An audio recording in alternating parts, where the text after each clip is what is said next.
Hello everybody and welcome back. This is probably going to be the last video of this series because right now I'm calling the project done. What has happened in the past week was, first of all, my boards from JLC PCB arrived and they look amazing. And I really want to take a second, because I should, and say thanks a lot to the guys at JLC PCB, because they do an outstanding job.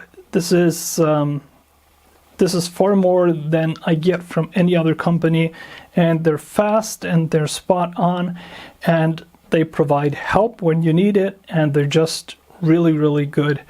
And yeah, a big thanks to them. So I wouldn't have been able to do this without them and without their tooling and without some of their expertise, but I'm going to get into that. So these are the boards that arrived, and they are really nice. They're almost perfect. During testing I found that there's one remaining bug on there, and I'm going to fix it in the layouts. And I'm going to generate new PCBs, and they're going to be available for download as they've always been. Now, a lot of you may be asking yourself, why didn't he just make it in the form of a panel so we could put it in the back of a device or cabinet, and just have one ribbon cable to a front panel with all the switches?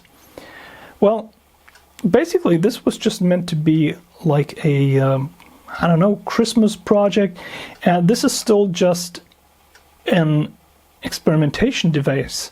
It doesn't have its final form, and depending on the feedback I get for this, I might be making those other forms where you can just put them into a case and build a clone computer or an emulator computer, but those are already out there, and I don't want to get into that market that much. That being said, I did go out and I made this here, which kind of looks like a panel with all the holes for the switches, and you can put your Teensy on there, and it has the connectors for the VGA, keyboard, and everything. But this is a lot more. This is still just a test. This is the whole thing. This is basically a Altair 8800 single board computer with the Teensy on it.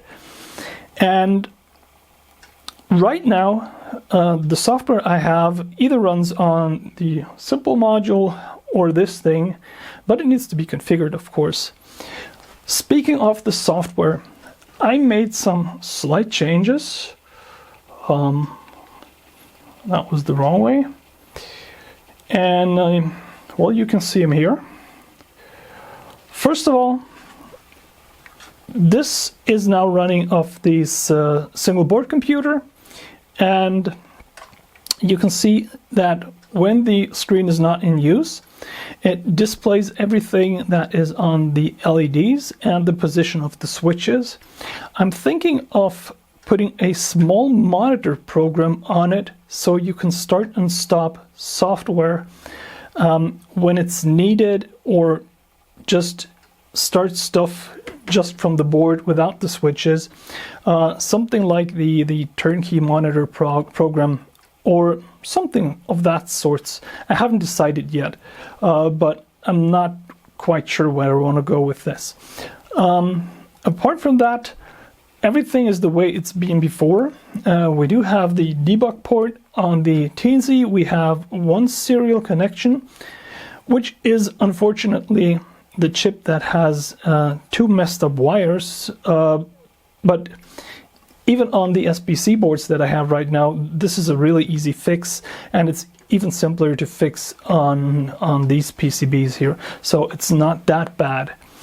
What I also have, I have the serial connection running, so we can just move over here to my trusty old Graphon 225, and you can see I've got CPM running on here, running off the SBC over serial going into the terminal, and everything is as you would expect it.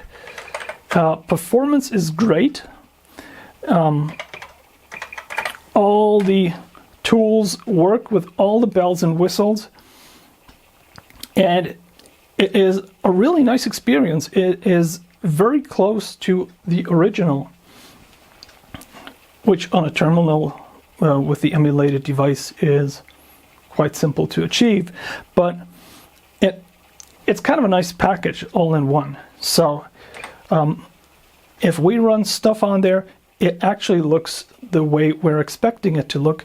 It runs at the speed we're expecting it to run, so it's completely working the way we expected.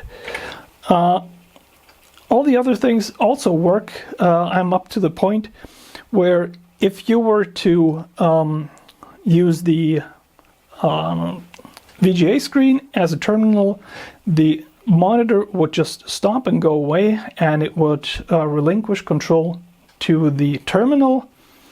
And once you reset everything and you're not using that terminal, it will be the monitor again. So very simple, but a very nice thing once it's running. And this little board back here, it just looks amazing. It is so nice with all the switches on the front, with everything set up like you would expect it from an Altair. It's of course a lot smaller. I didn't want to go that big, so the spacing between the switches is 11 millimeters, which was the smallest that I could go for, but it's completely cool. And you can of course change all the colors and do everything as you are used to do it, but it's just a lot smaller than what we started out with. Yeah, and that's what I'm at right now. The software is on my GitHub. The newest changes will, I suppose, come by Monday or Tuesday, because I have some comments and debug code to remove. But apart from that, I think regarding the Altair emulation and the Teensy, I think I'm done with that. There's been some people asking about porting this to a Teensy 3.2. I think it's doable. I don't know if it really makes sense, because the 3.2 does not have an SD card, and it doesn't have that many I/O pins, but well, for a conservative emulation, yeah, that would work, I believe. So yeah, that's it for today. I do have a few of these, so if you're interested and if you are in Europe, you can hit me up. These do need a rework, but I do have the PCBs, and I will probably not be using all of them for myself. Yeah, that's it. Thank you very much for watching, and bye-bye.